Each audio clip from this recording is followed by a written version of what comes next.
My name is Alejandro Santo Domingo. I'm Aisha Muhammed-Oyebode. I'm Janet Powell. My name is Carlos Perez.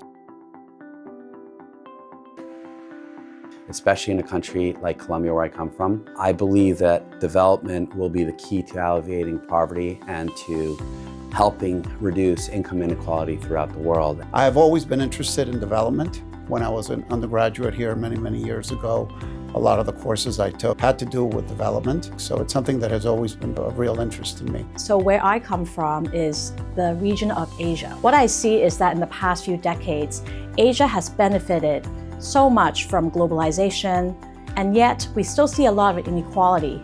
For so many years, Africa has been on the back foot because we look at development from this sort of charity model. Even the aid model doesn't give us a lot of agency.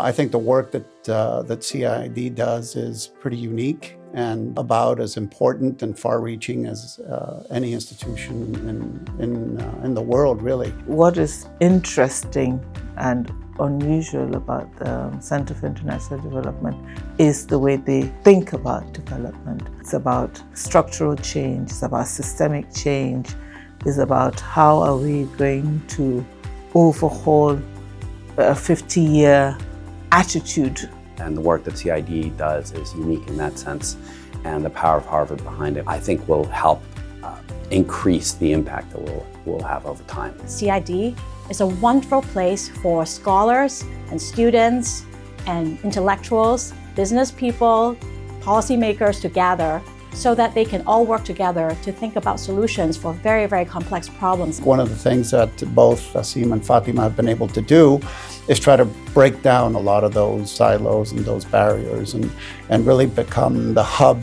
within the university. A research center like CID is giving us the tools to be able to think outside the box. There's a lot of learning, critical learning, that is important. It's by giving people a voice and the opportunity to really talk about the issues that matter. The most important thing in my mind about CID is that it is doing so much work in different places around the world. I think what you learn in some countries and the ability to take that knowledge and take it to other countries is absolutely critical. And I think that this is a hub for that sort of knowledge to be able to do that.